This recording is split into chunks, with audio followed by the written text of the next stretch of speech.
Welcome, Thank everyone. you. Welcome, Cici. My name is Avi, which is short for Antonia Wiebke, and I'm the founder of Fully Seen and a project that I call The Art of Revealing, which I've been birthing for quite a while. And my idea of like introducing the art of revealing and talking about it is to invite a few people that friends, colleagues, people that inspired me. And so that's why I am talking to Cece today, which Cece Treadway, by the way, full name. And Cece has been one of the people that stuck out for me when I started my journey with the Barbara Brennan School, which is a 4-year, very intense personal training and development program. And, when I started the school, I know you were already graduated, and you were very present for me in bringing forth this work, bringing forth your work, bringing forth your creativity, and it was so inspiring to me because I felt like, oh, I think this is it's like a kindred spirit, which is also very much connected to your creativity and going in this healing path. And I've been so in awe of you, what seemed to me so courageous to bring forth your work, but also in the creative expressions that you have, especially your channeling. So this is what inspired me so much. And we actually never met in person for the longest time. First time we met was this year. I think it was in June, right? Yeah. And it was your graduation from actually when you went back to the Barbara Brennan School and became, what do you call it? How do you call yourself now? A Brennan integration practitioner. Exactly. Yeah. So you took so we had like a 4-year program, and then you took like 2 more years after a long time when you did your own work, and you just, you went back to intensify and perfect and go deeper, I guess. To basically fix some things.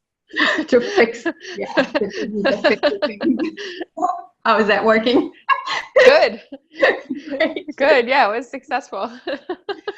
Yeah, so I was there at your graduation, and I was amazed by, you took the stage and you shared a bit about your journey, and you were singing, and one of the things that came to my awareness, which I wasn't aware of before, that you actually have worked through stage fear, right? Stage fright. Yes. Stage fright, that's what it's called. Yeah. And Yeah. it's interesting because I've been like with this interview, like preparing myself, this is what I've been feeling the whole day. It's like for me that manifests like I can't find the my train of thought. It's hard to concentrate for me. So I am so curious to know from you like what your journey has been and how it manifests for you, and how that's been for you working Do you with this. mean like with stage fright? Uh-huh. Yeah. So, well, first of all, I just want to say hi and thank you so much for having me here today. And it's really special to connect with you in this way and see you coming out fully seen, as you say, Yes. and allowing your vision to manifest. So just really Thank happy to you. be a part of that. So yeah, stage fright. Wow. I mean, there were times where my stage fright was so severe for singing primarily that I, would just throw up Wow. after getting up there, and that familiar, like you think you've got everything down and then you get on stage and you just forget everything. Yeah. And at all, you're like, where am I? What's happening? In the Brennan work, we're always talking about how everybody leaves their body. Like it's a full on, Yep. what? This is out of her body. Like not just out of my body, like terrified. Yeah. Terrified. And I never knew exactly why this was happening. I think in the early days, like the first 4 years of Brennan, which I finished in 2006, I challenged my stage fright a lot. And I would get up there and I'd sing and then, and it was great, but I really still didn't get to the root of what it was, because after graduation, there was one night I did an open mic in New York City where I was living at the time. And it was like a horrible experience. You know, I mean, I had done many open mics, but in this particular one, the woman who was running it decided to feature me. And so I was at the end. Wow. And we were sitting in this room that was so cold. I mean, it was freezing. And I had to sit there for 2 hours in my nerves. Oh, you know my what God, I mean? the worst. Oh, yeah. And it was like full on. And then, you know, once it starts, it's really hard for it to stop. And I was alone. Also, I didn't have any friends there with me. And my fingers were getting numb. And I mean, I also have a lot of fear around playing the guitar, like maybe even worse than singing is playing the guitar, or at the time, you know. And so then the guy right before me who went, he got up and he started to, you know, he just took the stage and went for it with his poems. And he was so vulgar and offensive to women, like went into some of the most terrifying material, you know, that would have made me walk out of any performance. And I had to like perform my angelic songs afterwards. And so so we go from like the guttural, you know, rapey kind of thing into like me singing about, you know, sacred music. And I was out of my body the whole time. And then that was it. Like I didn't perform after that, like for another, I don't know, maybe it was another 6 years. Wow, that long. Wow. Yeah, it was really severe. And I was out of school, and like you're not necessarily prepared for what happens to you after you leave those 4 years of really feeling like you're in this community that sees you, where you're safe, where you're, you know, all that kind of stuff. And out in the world, I didn't really know how to navigate, like where was the best place to be sharing my gift? What did I really need to support me? You know? And so what I definitely need is to be supported, to be in community. Kind of always. Like I'm at this point not like I'm gonna go out and sing the sacred music in a bar somewhere. Like what I learned, it's like not really what you do.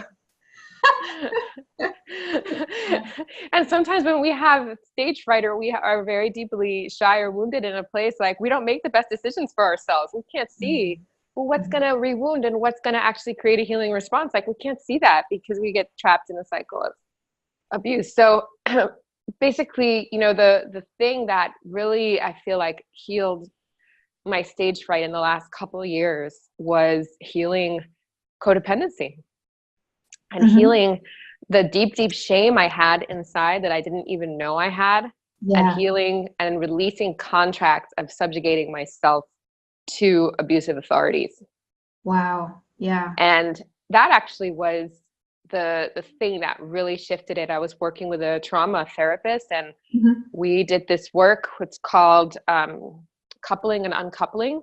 Like when you have really heightened experiences as a child, or even as an adult, like if you have a really intensive relationship with a sibling, parent, or someone else where you're really deeply in love and you can't get out, you know, like if you're with a parent or a sibling, like you got nowhere to go. You have to love these people, even if you know you're going to wake up the next day and get beaten.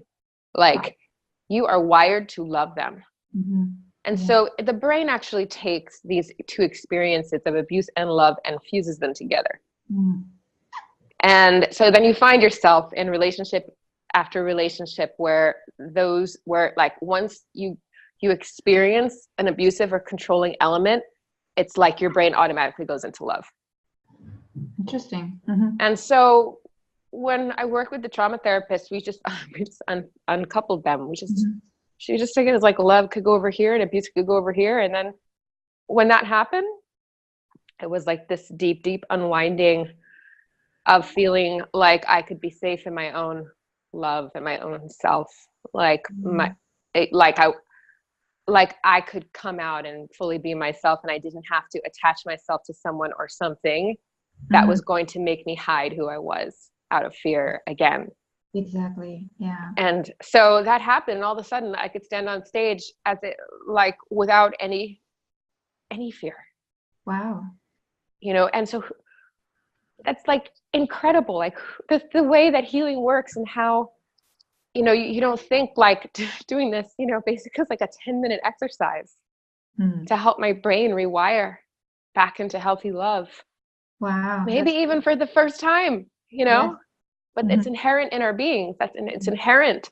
We are loving beings. That's who we are. And so if our physiology went off track at some point, it's not that hard to bring it back into its normal stasis, So yeah, after that, I just got on stage at school. I sang, I spoke, like no big whoop. And it's kind of been like that since. I've been really, easily performing kind of all over the place since then. Yeah. And surprised every single time that I'm like so relaxed. Well, that's good. I'm not quite there yet. So what's the trick? No, but yeah. I think it's going to be different for everybody, of course, but whatever it is that makes you feel like your true loving nature, your creativity, or your inner self isn't safe, or is something to be ashamed of in some way, or needs to be put second to someone else's needs, or like just a whole lifetime of hiding that part of you to please other people, basically. Yeah. So yeah, I totally hear you. And what I also hear is like, it's so interesting because for me also, I get so frustrated when I keep on running into the same patterns that I've known for all my life. And that I am, it's like I'm trained to look at and see the root where it's coming from. And yet, it's not like it stops completely. At least I'm not there yet. But so for me, it's been like more of a journey of being with that, being with the fear. And learning how to be with it more quicker, not that it needs to be finished or overcome with, but like not letting that stop me, basically.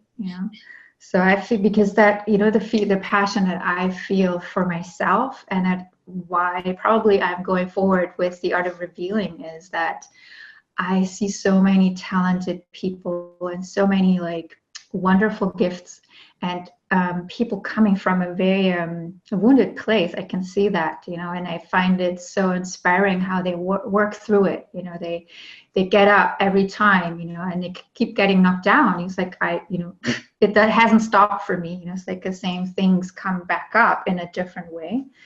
But to have the courage to work through it and look back at the challenges, and how whatever we gathered in our life, to use those tools to help us be with that and keep going, not it's like not going back into hiding. I think that is something that inspires me, where I need to be encouraged by others like yourself and other people who are going for it, despite whatever our life has thrown our way. Yeah. Well, not despite, but because of. Yeah. Yeah, I mean, I think whenever we push ourselves past our comfort zone, we're going to run into fear. We're going to run into our habitual patterns. We have to learn how to stay present in ourselves and in our goals or our dreams when fear comes up, or when those habitual patterns come up. Absolutely can't. Yeah, it's interesting. Like, I find that there's this edge of that there's fear, which is more of an excitement towards stepping into something new. Yeah, which is kind of like stretching my edge, which is good for me. And then there's this fear, like this kind of a push that you were just mentioning. It's like, if I push myself too much into, oh yeah, it's just be with it, let's just fucking do it, then that doesn't really go well, So it's like finding, like, it takes so much awareness in myself to know where I'm at, with this project birthing. Is like, oh, I needed those 2 years. I was activated in so many ways to show up and share my truth. And then now there's this point of where I feel like, well, that fear that I'm feeling now is connected to something else. It's like to actually make that step and really go out. So to stretch a little bit more, like now, like leaning in, it's like doing an interview with you, which I always wanted to do, but now I'm doing it and not just talking about it. It's like that part of, but now I'm doing it, that I'm interested in as well, because you said, you had this experience that, and then it took like 6 years where you didn't go on stage. And then what happened that you said, like, was there something that happened that you said, like, well, now I want to work with this, I want to go through it? Or how did that, when was that, like, threshold or something? Or was there something like that? Oh, in those times, I mean, I had about a 10-year gap between when I graduated from in 2006 to when I went back to school a couple of years ago. And there were so many things. It was so obvious to me that while I had all of these gifts and talents and ideas, and I was doing a lot, that there was definitely an invisible wall that I kept hitting that was preventing me from moving fully into the next stage of my life, and on all levels. How did it manifest, like in concrete ways? When did you recognize it? Like, I recognized it when I was running a program. I was running like a little mystery school.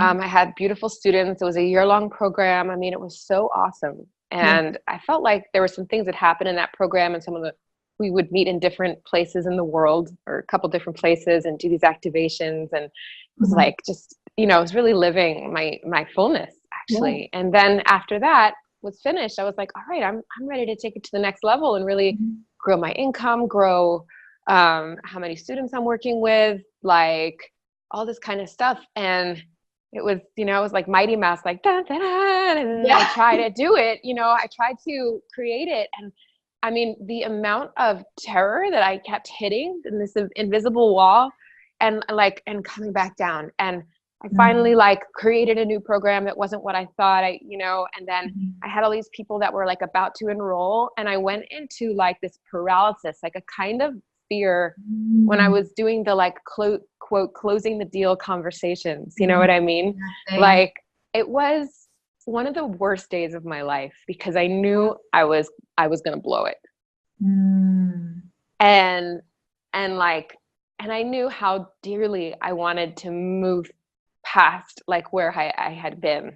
And I couldn't. And I felt like so many insecurities come up. I mean, like, it was just crazy, actually, how intense it was for me in that day, in that moment. And at the time, like, I was so out of sorts. I got in a huge fight with my then boyfriend. We broke up that night because it was a new relationship. And honestly, like, I had so much intensity running through me, like the level of fear. So not only did I tank my whole dream that day, but, I broke up with my boyfriend, like everything fell apart in a matter of hours. Wow. And yeah, I was like, I need to change my, like, I don't know what this is, but I know I can't do it on my own, because I've been trying to do it on my own now for 10 years. Yeah. And then, of course, for a lot of people, and especially a lot of women, we think we have to do everything by ourselves, because we haven't had necessarily the support structures to bring our visions out into life and work collaboratively and do all that stuff. Because whenever we've come out into the world, then we're struck with, oh, wow, we gotta show up, more like how the men have created things, and collaborate in that way. And then it's like that feminine essence just gets left behind once again. So here we are, bringing the most vulnerable parts of ourselves out there to create, but there's that extra step of like, how do I really fully participate in life there and bring other people on board? And like, there were a lot of things around the shame in that deeper place, or even just like the not knowing, how to do it. I had a career as a video editor for, corporate companies, and I crushed it. I got to the top, like I made tons of money. It was easy. I never once brought my true essence out. into that process and shared with people, it was like, all right, you know, let's see how cutthroat and deadlining we can be. And a whole different process. So when I shifted out of that into doing more of like my soul's work, you know, it's just the level of vulnerability that comes with every single stage, and also the pioneering that we're doing, you know, it requires like a whole new set of skills that one really is learning from scratch. Right. And so, you know, going back to school and getting to heal some of, you know, next level of birth trauma, of invasion trauma, you know, of need, the deeper needs that we have at deeper levels of nourishment, you know, going through all the characterologies, like really taking each of the main wounds, you know, as a human beings that we have, and healing it on a much, much deeper level, and being met and seen and loved and shared with in those places kind of over and over and over again, made me feel like, okay, who I am, like, is safe enough, is worthy enough, is powerful enough. I knew enough what I needed and how to support myself, you know, and coming out there more, and like, and also to have mentors to really catch you when you're going into your sabotage patterns, you know, again and again, and loving you there. Because my instinct growing up in New York and in a real Wall Street culture was sort of like, if I'm sabotaging myself right now, something is deeply wrong with me.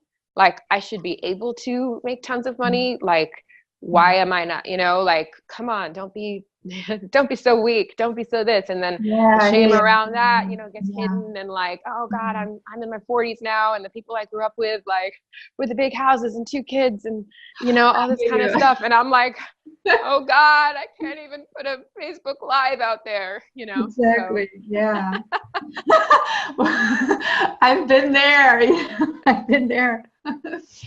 But we're really creating a new way of being here. And this is not just for women, but for anybody who's really seeking a life of deep authenticity, and like, you know, reconciling capitalism and or whatever system you live in, like reconciling, you know, the falling patriarchy and all that kind of stuff as we build this new way of being, you know. Exactly.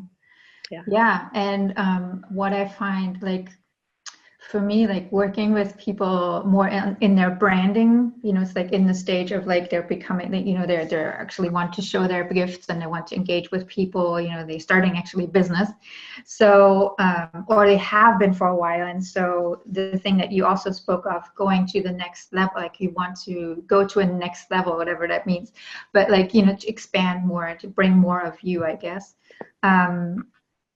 Yeah, so I've been working with people, you know, creating branding and websites, and I find like the most people, and including myself, it's like they get stuck when it comes to, you know, it's like focusing in, you know, it's like focusing in on what actually is my calling, what is my message, what is my, you know, you can call it purpose, even though, you know, it's like these are maybe purposes for the next step.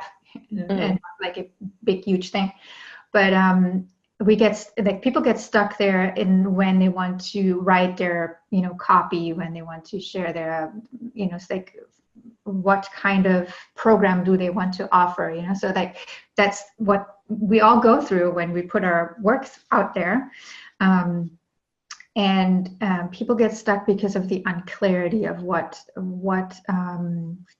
I'm here for. And so I found, like, for myself, I can only speak like for myself, and that's, you know, it's kind of like my exploration with you and with this project. I find the most power, which also tells me why I'm here, is actually in those wounds that, you know, it's like that you also mentioned, you know, it's like, and we're not really taught to talk about it much. You know, it's like when, as entrepreneurs, you know, we want to present ourselves in the best light. At least that's what other people have told us they should do. But what I find so connecting with someone, if they're really go and share their wounds, you know, and without drowning in them, but like how they move through it, and to be more real and be more vulnerable in that sharing, in you know, I'm not perfect kind of thing.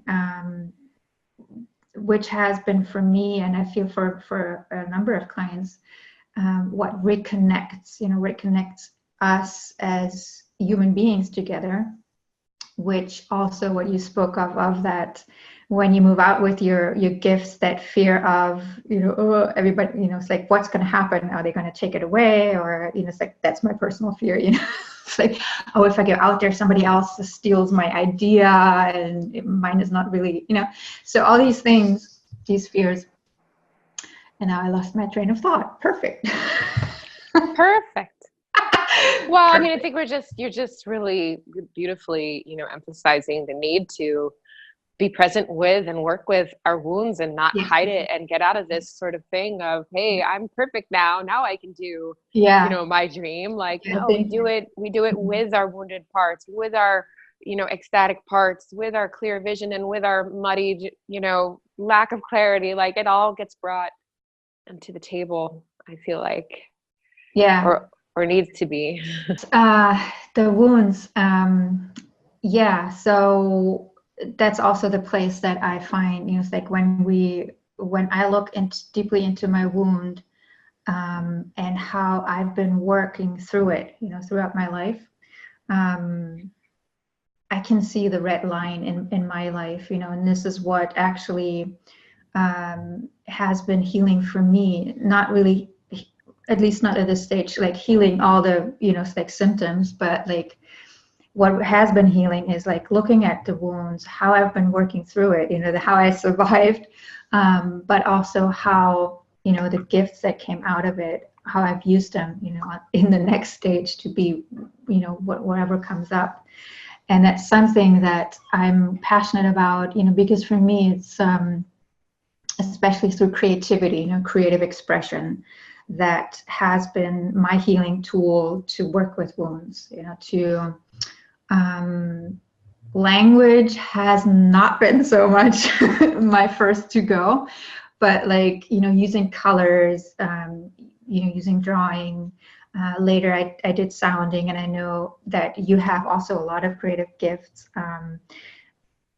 So what do you see, like what has creativity been for you in your healing path? Like what kind of creativity do you love? What's your good to go to? I mean, I see you painting in the back, and I know that you're channeling sound, and you play, you're writing songs, right? And you're performing. What else am I not mentioning yet? You're writing, right? You're a writer as well. Well, I'm getting slowly stepping back into filmmaking also, which was, wow, yeah, exactly. I forgot that. Yeah.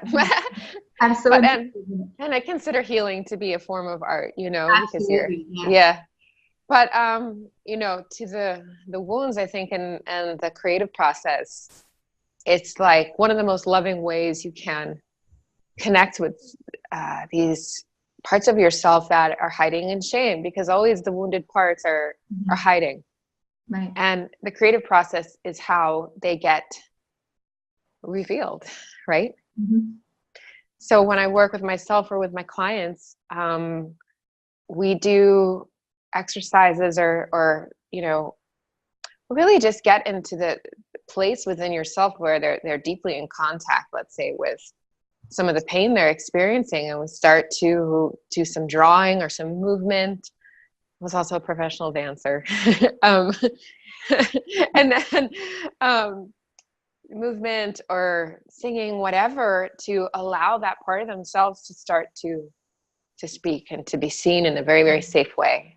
Yeah. And so sometimes when people are drawing from that place, like if we do an inner child exercise, and that inner child is, like just was brutally beaten or abused, I mean, this is what we come into contact with in this work. And then we have, let's say, the student or client starts to draw or express that inner child and starts to bring them to life and see them for the first time in a safe way. Like, it's going to be extremely cathartic to bring that part of themselves forward, without fear. Right. And it's like these different parts of ourselves, once they start coming forward and you start loving them and letting them have a voice, your entire life changes. you know, and that's what started to happen to me when I started songwriting so many years ago. Like, I didn't even know what was going on with myself. I didn't know why I felt so much suffering and pain all the time. But when I sat down and I just let the words flow and the chords flow, I would understand what was happening with me. I would understand some of my darker patterns, you know, and how I was continually attracted to abuse. And even though, let's say, that problem wasn't solved at that time, the experience of loving myself and showing that part of me to others was like, it changed my life forever. Yes. You know, and so songwriting became extremely vulnerable. It became about sharing these vulnerable parts, which is why, you know, the second part sort of as an artist is that if you really are in your vulnerability and you're in a process of a healing process with it, then you put yourself in an environment where you will get healing responses, where you will get met with love and care and sensitivity until that part of you gets stronger and grows and integrates within you. And then you're more likely to be able to walk in any environment and know how to take care of yourself and know how much to reveal. Right. Yeah. Yeah. And since I've been also on this path, you know, it's like really nurturing my creativity, you know, it's like for my own healing.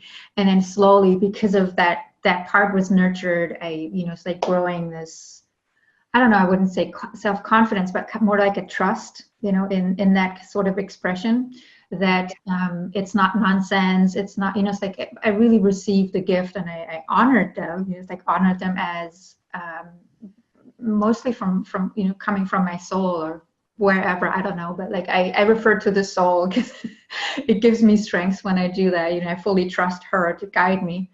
And in the channel drawing that I've been doing, and even in the sounding, you know, it's like there's something moving through that is so much more than the small part that is worried about things. So nurturing that part I find also so important. And then taking the step, like it actually, well, for me, it was like a natural growing out. You know, it's like expanding out. I mean, it was like still like, oh, can I do this? Can I do it? But there was more. When we come back to the pushing or the edge, you know, it's like stretching, is that, you know, it's like once this inner part is nourished and then step, you know, it's like a safety within somehow, it's much more easy. Like it just grows naturally outside. And then the stage that I find interesting to I guess where I'm at and where people that I'm interviewing have stretched into is like, you know, when you're out there and you have this, you know, you feel more comfortable on stage, probably, and you're not in that safe environment. You know, it's like you go out into the bar or you go out into another place that not everybody will love you, you know. So that awareness of, okay, I've had this very nurturing experience, like in school or in you know, in a program or something. But then what the actual challenge for me now is, and for most people probably with going out into the world, to how to deal with somebody who doesn't like, you know, it's like,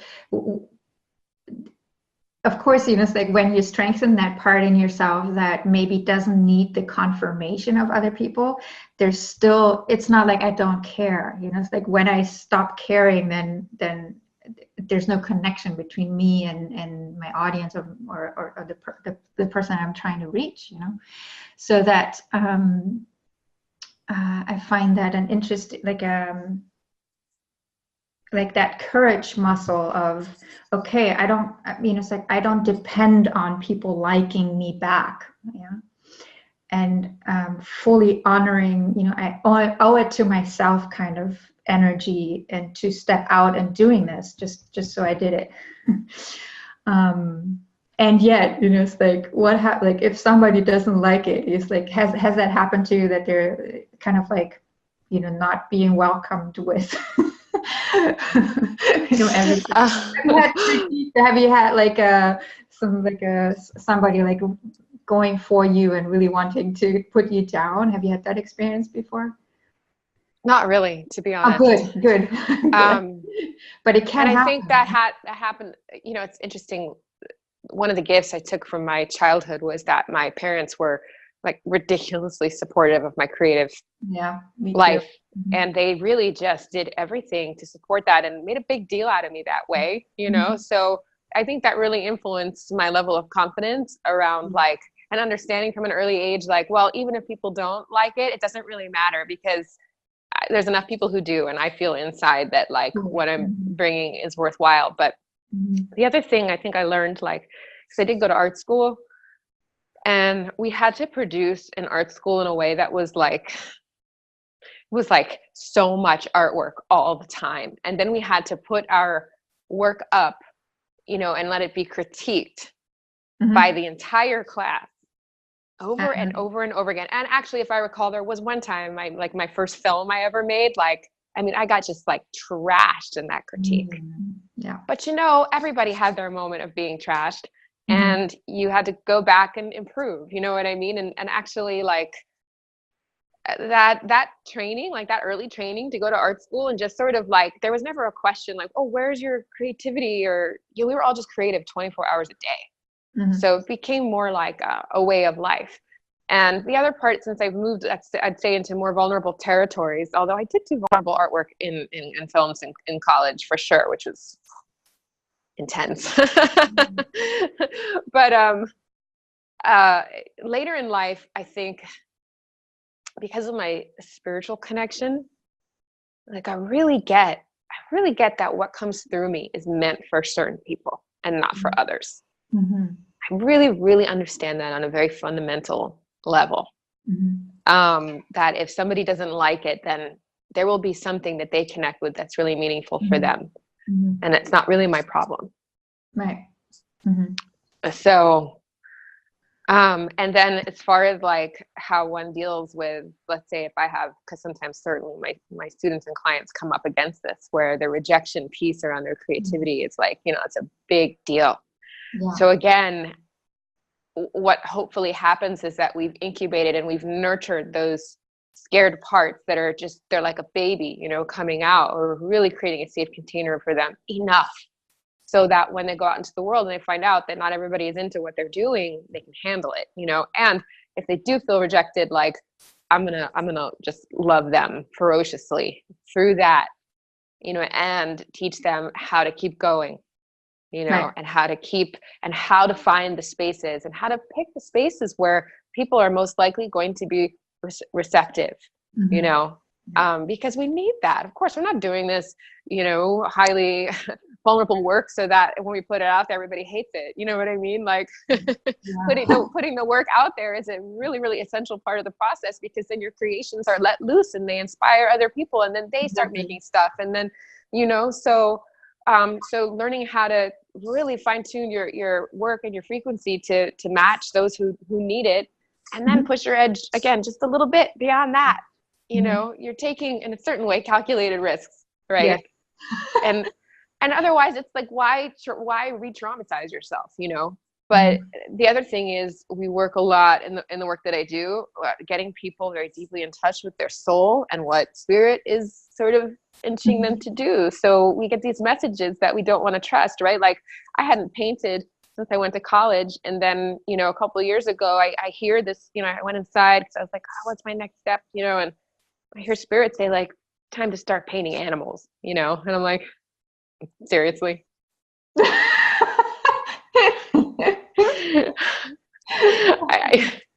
I was like, we're adding another art form. Like I have a lot going on, right? And I'm like, another one.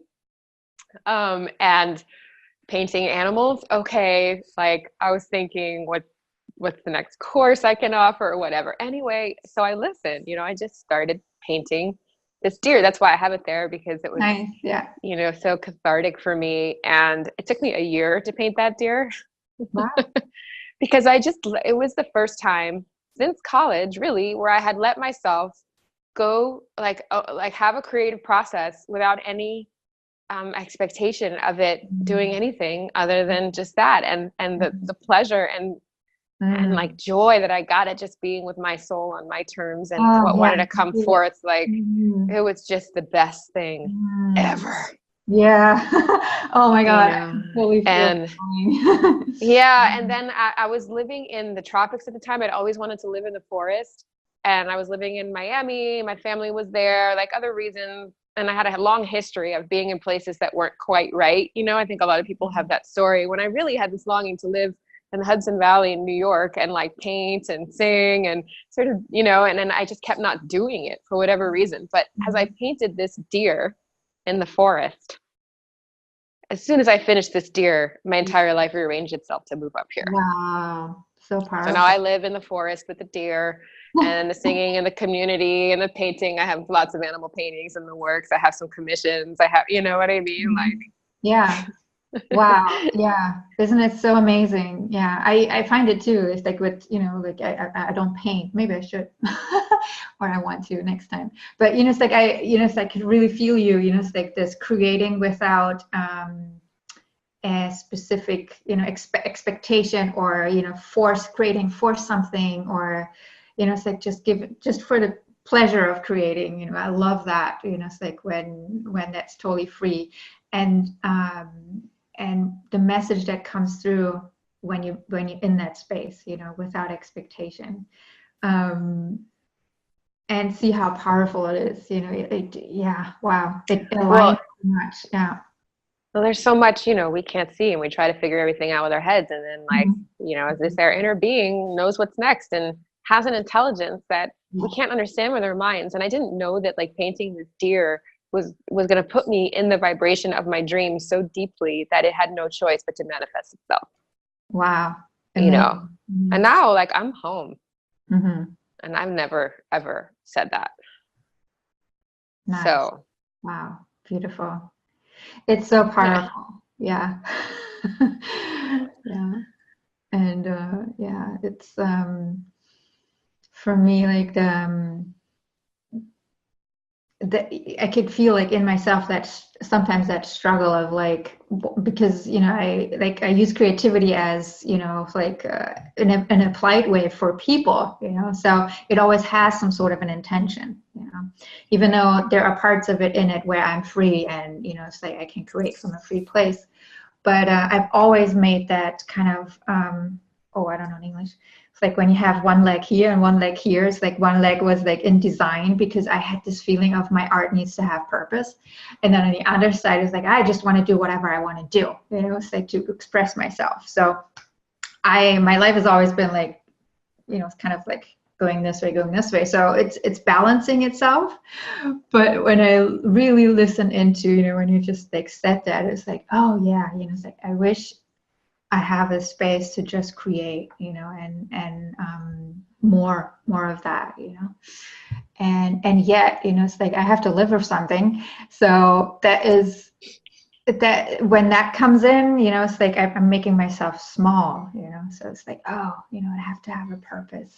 Mm. And so, yeah, I can imagine like people having, it's like many artists have that, um, some this like, well, it's like I really want to express myself because this is my gift and this is how I heal actually, and this is how, I inspire people. And that desire of it's like what I call purpose is like I want to serve, like I want to, it's like it's like it has to mean something for me, because otherwise I'm just in on my own like that's my judgment coming in here, but like that otherwise I'm just in my bubble, so this is what keeps me, like this is where I keep being split, when I trying to connect art with money, basically, it's like expression with making a living. Because it's like some people are fortunate having, it's like they have like a stock and then they can just like have some time and create, and that's perfect, that's great. But what if you don't have it? So what I always love like combining is both, it's like with the let's say like branding work, or like knowing it's like what your line of work is, or what you're bringing forth, who you're helping with, combining it with also a free creative expression, so using the free intuitive art, what I would call, to clarify that, even though, and have that, and try to like make that space for not thinking about how could that, what I'm ever creating, help me with, branding and stuff, but like still having that, creating that space that is free. And then it's like it's a sneaky intention to make something of it, but I'm still trying to make that work. I don't know if it's silly, but no, I mean, this is of course the question that every artist has, and a journey that we all go on, and I just am learning that the more we really listen to and trust these inner impulses and allow our bubbles to grow in strength, allow our, what is our unique creative gift that isn't, working towards some sort of monetary goal, although it could, but the more we nourish that, the more we really just say to the universe, like, hey, I get it, God, like you created me. Let's say we could speak in these terms, like you created me with this gift, and I'm trusting you so fully and so deeply with what you've given me. I am gonna listen. I'm gonna take it as far as I can go. And I find that whenever I do that, honestly, the money just shows up. I get these random checks, like, or somebody buys something, or somebody signs up for a program that I didn't expect, or whatever it is, like it's that trust that really allows it to manifest. And then also the more attention I pay to, and the more I nourish my inner creative being, the more the other stuff where I'm really showing up for other people and my clients, the more of a pleasure that becomes. Yeah. Because I'm no longer in that inner battle where I'm where I'm giving too much and not taking care of my own needs. But the fact is, if you've had, like, in my case, I've been working as a healer now, for like 15 years, and I have a lot of knowledge around that whole thing. And I found, like, one of the processes I went through when I was really reclaiming a lot of my creative essence was like, I don't want to heal anymore. I need time for me, blah, blah, blah, blah. And when I finally just gave it to myself, all of a sudden I wasn't arguing with anybody. And I found that, like, I could never step away from being a healer, because if I close shop for a little while, then inevitably the guy at the bank or the guy on the street, or all of a sudden clients were showing up everywhere, because there's so much knowledge flowing through me around all that stuff. Like, I couldn't just squash that either. And that actually showing up and being a healer was such an essential part of who I was. And now they're really working together really nicely, but there was, and that was part of, like, going back to school, was to heal some of those deeper wounds around feeling like, I can't have myself and I have to be there for others, that codependency, like I have to serve others. I have to, they're in charge of my life on some level, or being a healer, like the fate of being a healer is stronger than, my own inner needs, like all that kind of stuff, had to be worked through so that I could actually take both things to the next level. Yeah. Yeah.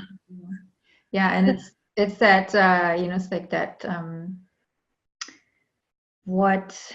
that trust that you mentioned, that for me is the key to everything. It's like really deeply nurturing the trust, especially if, when we come from a trauma background where trust has been probably the one that has gone out of the window, to find ways how we can trust ourselves, like for me, ourselves, not like the persona kind of thing, but like that, that spirit, that soul that moves through, nurturing that trust,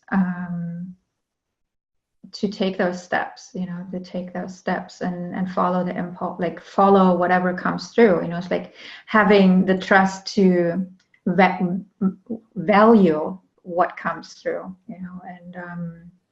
and stand in that, like nurture that courage to express it. It's like in my recent, like I just went to, like, one of my recent pilgrimage was to Egypt, and I was standing in these ancient temples, and it felt like, it's like I was imagining, I would feel like, oh my God, I would be, it would be so intense.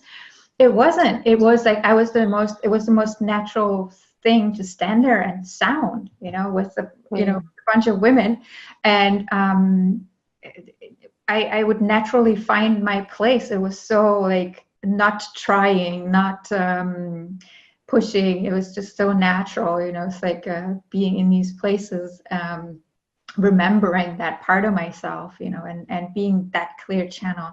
And it was not a big deal. It was just like saying, yes, I'm open, come through. Mm-hmm. Sometimes it can be so easy, and then with other things, the mind gets so much in the way. It's nice though, these areas where we are able to open and we do have the experience of trust with ourselves and with life. Once you have that reference point, then okay, wait, if I feel really worthy to experience my creativity or to experience, anything, then I am by laws of the universe, I am also worthy to have all the money that I need and more. I am also worthy to have, deep love and partnership in my life. I'm also worthy to have the community that I need and to live in the place that I want to live. Like, we just take that feeling that we have in that one area where we're more trusting and developed, and we apply it to every other area. Like, that's what I've been doing. It's been amazing. Like, I already know what it feels like to trust and to feel worthy, building that. I think trust is really built. It's not just like, oh yeah, I trust everything. It's like, all right, well, let me test this and let me see this. And what is my relationship with this, Yeah, exactly. I think that's a great reminder. It's like stretching and other things that don't feel so natural, that remembering, I guess for me, like remembering that experience, it's like my recent experience in Egypt or in Mexico, where I was like, so, so in the flow. I'm not quite sure how to do that yet. It's like, what would you say? Like, just remember, or like feel it in the body, how it felt? Like, what would you suggest? Like, when you say reference point? So where's an area where you feel really confident and worthy and you just trust that like it's going to keep showing up? Yeah, I guess it's in the drawing. Right. So then we take note, like, how does that feel in your body, especially your belly? Like, what is that feeling?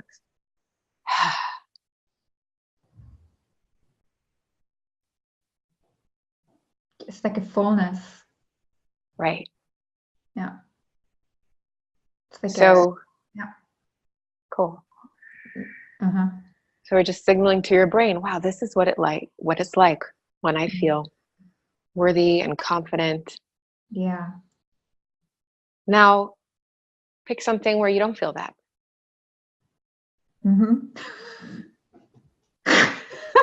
Uh-oh, I'm out.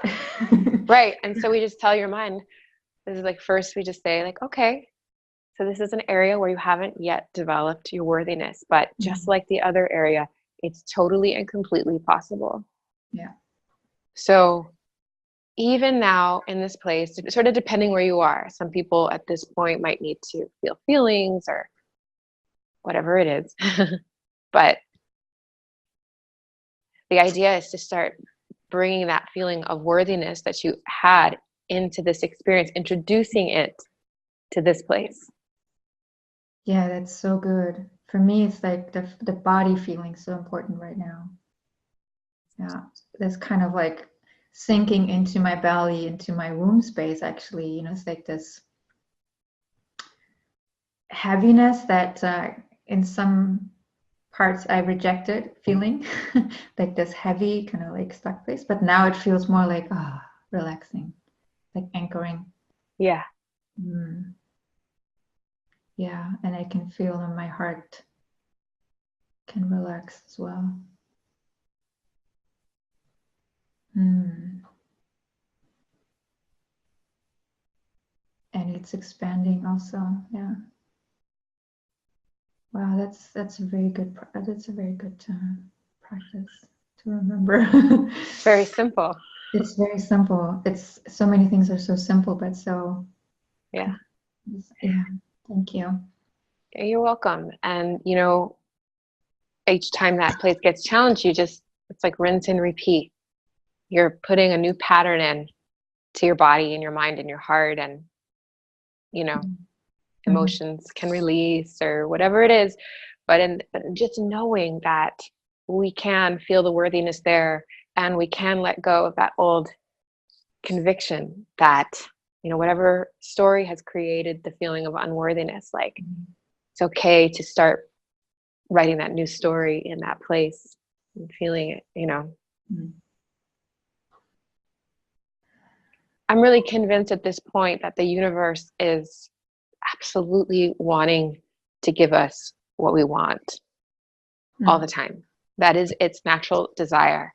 And in cooperation with that natural desire, you know, my job is to find the places that don't believe that and start to shift it to receive, you know. Yeah. And become part of this magical concert and ecosystem of life where we all really have a special place. It's necessary for harmony. Yeah. You know? Yeah. And you know what? I picked a card before our drawing, and it says enough. Yes. It's my friend created these cards. Yeah. You are enough. You're the hero. You are here to enjoy life. You're worthy of love and everything you desire. I mean, exactly. Yes.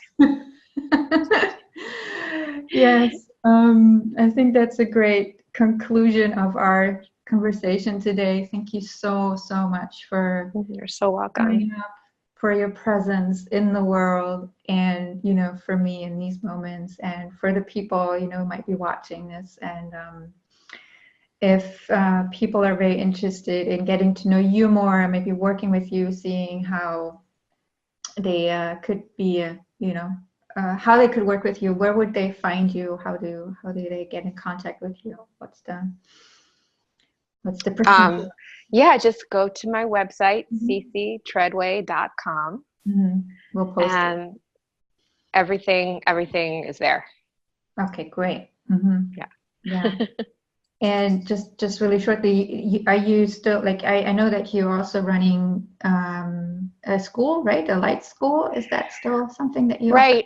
Yes. So I do private sessions as well as teach a variety of classes that really work with the wheel of the year. So they work with the seasons and the energy that the seasons provide. So we just finished the fall and all the shadow work and the ancestor work and all that stuff. And we'll be moving into winter, which is really the time of stillness and receiving your new templates for the next year. And then it just moves on through the seasons, and I kind of teach what I am told to teach between the inner being and guidance. I kind of download new courses, and then I have ongoing courses where I work with people creatively or to train healers. I do a lot of training work, as well as really learning to master the forces of the universe for abundance. You know, stepping into creatorship. So people can take one course, or is it like you take one course and then you go to the next, or is it you know, is it like a line of, you know, you have to be in the first one to order to get to the second one, or is it not really? Okay, you can kind of jump in at any time, and sometimes I'll have like a part 1 and a part 2 of a course, but you know, I really whoever I talk to, we kind of see where they're at and what the best match is, and if they're not the right match to jump into the course that's going on right now, then maybe something else is, or maybe a different course would be, you know. But it's not like an established 4-year curriculum like Barbara Brennan at this point. Exactly. And this is great.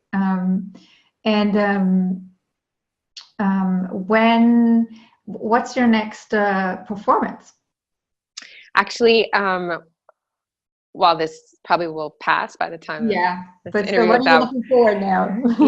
So we're doing I have a beautiful community of musicians and healers that I work with here in the Hudson Valley, New York, and we are putting together an incredible solstice ceremonial concert that is going to take place in the Old Dutch Church in the middle of Kingston, which is gorgeous, huge, like beautiful church, and we're ushering people through the darkness into the light, you know, because it's solstice time, and that should be really powerful.